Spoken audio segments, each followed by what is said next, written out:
Hey y'all, how are you?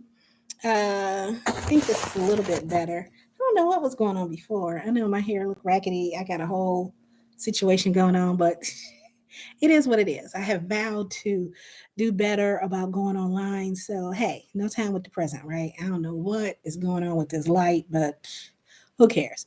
Anyway, look, it has just been bothering me.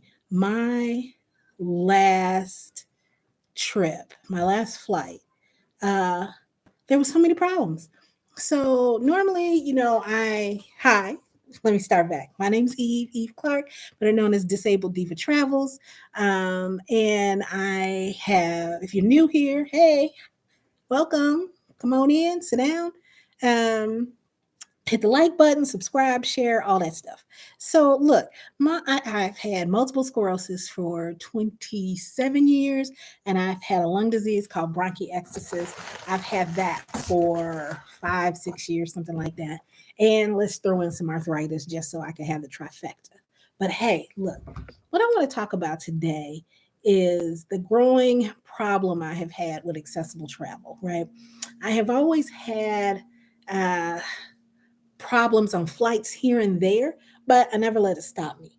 But this last flight that I had um, from in Rwanda, all kind of raggedy, just from beginning to end. There were so many problems. So let's see. Look, not in Havana too. My Havana flight last month was problems. So if you are disabled like me, and I use a cane, I use a walker, I use a wheelchair.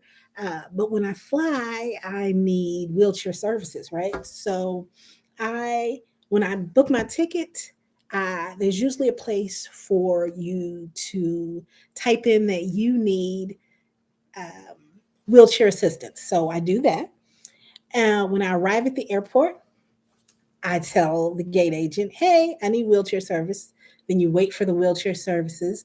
And then when I get to the gate, I tell the gate agent again, I need wheelchair services. When I get on the plane, I say, I need wheelchair services when I land, right? And usually they'll take you to get your luggage and then they dump you on the curb, right? That's how it's supposed to go. But lots of times it doesn't go quite so well. So, my first tip is make sure you attach it to your ticket, right? Either when you're buying it, if you don't see it there, you can call. If you go online, there'll be a number for the disabled line. You can call. You could do it via the chat box. Hey, I'm on this ticket and I need assistance. And they'll book it there. Or you could just tell them when you get it to the desk. But I like to do it in advance. And usually they'll ask you some questions along the way, like, can you do stairs? Do you need help to and from the gate? Do you have your own wheelchair or your own mobility um, aid? What do you have? What do you need? And if they don't ask, sometimes I tell them. And then also, for those of you who just need a little extra help or time and you don't need wheelchair services, you can get what's called a sunflower lanyard, which means they can't ask you what's wrong with you, but when you say you need additional time, they'll give it to you. Also, here's a tip that a lot of people don't realize. Even if you're not mobility challenged, but you, your son, your daughter, your child, grandchild, anybody traveling with you, if they're autistic in any way, did you know that you can contact the airport and TSA, they can actually meet you at the curb. They can take you through a different way where it's not so many bells and whistles, noises and lights. There's also a thing at some airports where you can do a test run of going through the motions to make sure your child isn't afraid. So all of that, there are options that are available for you, right? The next thing I want to talk about is sometimes there's just not enough wheelchair people. I know it happens. I always get there early because you never know how long it's going to take you. Well, my last flight to Havana, we waited 30 to 45 minutes after check in to have somebody from wheelchair services come and take us to the gate.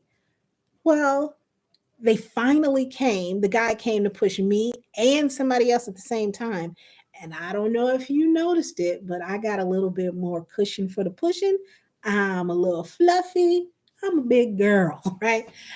So that was a struggle, but for him, but also when we got to TSA, another guy comes and he tells him, "Oh no, we're going through this spot where you can only push one person at a time."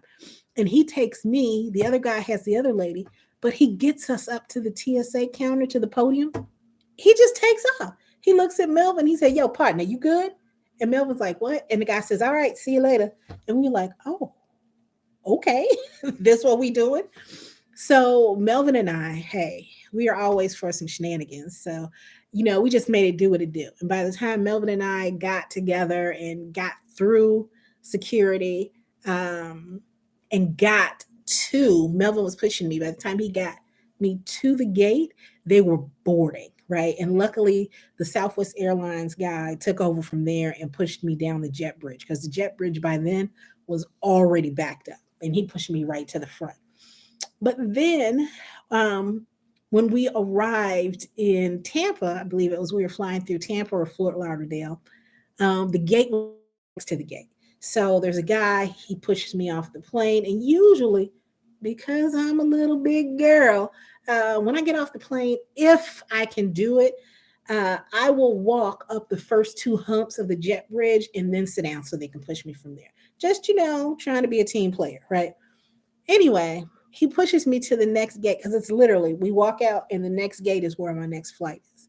Well, we got to tip him for that, right? That's $5. Remind me, put a pin in that. We'll talk about tipping later. But anyway, um, the Southwest agents come and they help us get down the jet bridge for the next flight.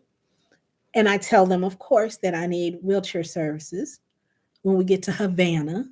But when we got to Havana, there were stairs. Nobody had mentioned these stairs, right? It was nowhere. Nobody said anything at check in. They didn't ask me. The gate change, they didn't ask me. Um, so it was a complete shock to me that there were stairs. Not only were there stairs, which in and of itself is not a big deal, but when Southwest flies to Cuba, they do not get serviced. I had heard the flight attendants talking about that. And what that means is the little machine or the vehicle that comes, up to the side of the airplane door doesn't come. So not only are we disembarking on the tarmac, there is nothing to get me down them stairs, but Jesus and my legs. So, and when I told them, they were like, "Yeah, and I was like, nobody mentioned these stairs." They're like, "Yeah, I guess they didn't." And I was like, "Yeah, so how am I supposed to get down?" They're like, I don't know. And I was like, yeah, okay. So I managed to make it. It was myself, my husband, and my niece, Amia, who we were traveling with, and she helped us, right? Luckily, it was Southwest. So we didn't have as much carry on luggage, right? So that made it easier. But I get down the stairs, and of course, there's no wheelchair because they said there would be one, but there isn't. So I'm like, all right. I'm like, you know what? Forget it. I got to get off the tarmac, so I'm gonna start walking. So we start walking. I see the guy at the wheelchair. Hey, yo, it's me, the handicap lady. That wheelchair should be for me. He gives us the wheelchair, but then he just leaves. We're like, aren't you gonna help us? He's like, no, in Spanish, but I was using my best Spanish to tell him that I needed him to help us. But yeah, he wasn't doing that. Anyway, so again, Amia and Melvin make it happen, get us through everything. Then I see this guy with somebody who had got on in Florida on a wheelchair, but then she was magically cured by what we like to call jet bridge Jesus because now she's walking off the plane. And the handicap guy who had the wheelchairs earlier, who just threw one at us and left on the tarmac, he's helping her with her luggage. And we had seen him along the way, like, yeah, you see us struggling. He's like, yeah, really, I see that. Good luck to you. And he didn't help us, but he's helping somebody who got cured by Jet Bridge Jesus. He's got her luggage for her. And we're like, Let me tell you what Jet Bridge Jesus is. So, Jet Bridge Jesus is a lot of the times used on Southwest. When you see 20 people need wheelchairs to get on the flight so they can pre board, but when they exit, only two people need wheelchairs to exit. You see, everybody got magically cured by Jet Bridge Jesus. So, look, I don't get magically cured. Now, you will see me roll to the gate. I can get up and walk to the bathroom and sit back down in a wheelchair. I can do that. I can walk, but I can't walk far. I can't stand up for long periods of times. But when I exit the plane, even if I walked a little bit up the jet bridge, I'm definitely sitting down in the wheelchair to continue on with the journey. I definitely have problems breathing and moving around. So, but that's what Jet Bridge Jesus is, if you hear me talk about that. So anyway, so hey, um, I again, like I said, I wasn't cured by Jet Bridge Jesus. And in Havana, again, I'm thinking it's Havana, so it is what it is. And another thing about excuse me, having MS for so many years is I'm just patient, right? I don't know if it was me living in Thailand, which had me learn patience, or just being retired, which has me learn patience. I don't know what it is, but I generally just don't get as blown. I don't blow things up as much as things used to bother me in the past. But anyway, um, it just is what it is. So in Havana, I'm thinking it's Havana. It just is what it is because what you may or may not know is that the wheelchair attendants don't always work for the airline. They don't even always work for the airport. It's generally a contracted agency, which means one, I'm tipping the person who's taking me to the gate. The person who, if it's not the same person that rolls me from the gate to the plane, that person's getting tipped. When I get off the plane, the person who gets me to the luggage at the end, that person's getting tipped. So generally, if I'm traveling, I travel with a lot of bills in small denominations, right? Um, that just, makes our life a little bit easier, right? And it's me and Melvin, so we need that third set of hands sometimes to help us, right, in getting our belongings to where we need to get to. Um, so be prepared for anything, right? With wheelchair services, show up early, right? Don't show up at the last minute because you'll miss your flight waiting on them because they're not always there. They're always understaffed. These people are well underpaid. Most of them are. They're paid minimum wage, if that. So they rely on tips. Now, should you have to pay tips? You really shouldn't be. They should be paid a real wage. Now, if it's the airline employee, like when Southwest, when their agents take me down to the jet bridge, you don't have to tip them. They won't take your money.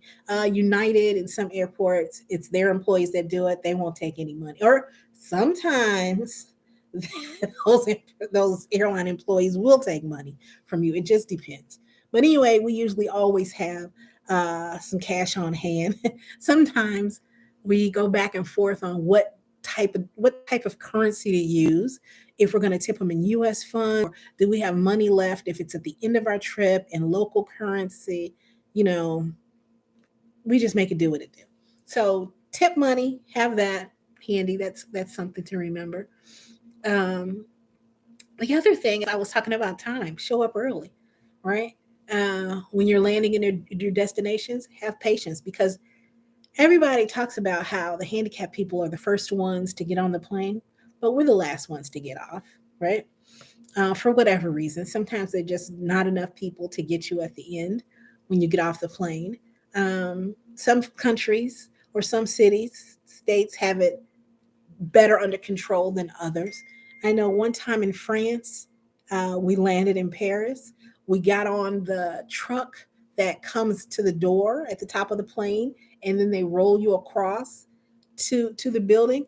They left us up there in the air for an hour once in France with another couple, another elderly couple, um, on the truck. And I can speak French, but I'm not proficient in French, but it wouldn't have mattered anyway because we just had to sit there. Uh, yeah. Wasn't happy about that, but it is what it is. It could be anything and everything when you're dealing with wheelchair services. Hey, remember, I'm a big girl. The times that they've come with a small wheelchair that I could barely fit in, that was rubbing against my hip bone, again, I just make it do what it do. Um, but pack your patience. I say that a lot in being handicapped because that's just how it is. Um, get there early. You need to do that. Check, double check, and triple check to make sure that your wheelchair services are on your ticketing, right? Um, don't be afraid to ask them when you get to the counter, can you move my seat closer to the front? If at all possible, they do it. And like I fly Spirit and Frontier a lot. I never pay for a seat because if I get there early enough, my husband and I are always going to be seated together, and most of the time, we're going to get a better seat in the front of the plane. And speaking of seats, we always book a window and an aisle because that's how we call it poor man's business class. Because usually nobody ever sits in the middle of us unless the plane is full, and even then, Melvin won't make that person sit in the middle. He'll just slide next to me. So that's another tip too out there for you. But I guess that's all I have today. I just really wanted to talk about the ups and downs of traveling while disabled as it relates to air travel. Um, I think on one of my recent flights, it might have been to Rwanda, where they had a handicapped bathroom. Like you could make it bigger. Now, even though the airplane had that ability to open the wall in between two bathrooms and make it bigger, how is that helping you when you're not using your wheelchair on the plane, right? The only thing I could see is if you're sitting right outside of that bathroom and your travel companion is able to get you in the larger bathroom to assist you. I could see that. Because I don't think you all realize that for people who have really low mobility, on the plane, it's hard for them to go to the bathroom. A lot of people schedule their meals around what kind of travel they have upcoming, so they don't have to go on the plane. So, and hoping that it's just me and Melvin in the constantly, right? To one, legs so I don't get cramps, even though I wear compression socks. And two, I suffer from kidney stones, so I drink a gargantuan amount of water um, on the plane, right? So, anyway, I think that's all I had. I'll try to link these tips in the description box. One of the reasons I like going live is because I don't have to do all the bells and whistles um, to my video, but I still want to get this information out to you all. Like, I feel that everybody should be able to travel, right? Don't be afraid of airline travel. If you are on a cane, a walker, or a wheelchair, um, make sure that your wheelchair is tagged if you're going to gate check it. Make sure you check the types of batteries that are on your motorized scooter, and label everything because they just don't care about your assistive devices. If you are going to check it, they don't care about it. They could damage it, and then you'd be left in your destination with a wheelchair or a power chair that is inoperable. So do whatever you can to ensure that you prepare your devices properly for that type of travel. I don't take my wheelchair with me as often because right out the gate, Southwest damaged it. My wheelchair, my personal wheelchair, it's hot pink with stripes on it. And they scratched up my custom paint job. So I've just been blessed with enough mobility that I don't have to travel with it. But check the type of plane that you're traveling on because sometimes you can stow your wheelchair right on the plane. You don't have to have it sent below. And they won't always tell you that when you're at the airport. It's just a little bit of extra checking goes a long way with that. So, with that said, I'm going to try to get more videos out, try to go live a little bit more often since I'm going to be in the States for the rest of the winter. I'll have a little bit more time to do these things. But like I said, like, subscribe, check back. Again, I'm going to try to be giving more tips for the disabled traveler based off of some things that I've had to go through myself. So, See you guys next time.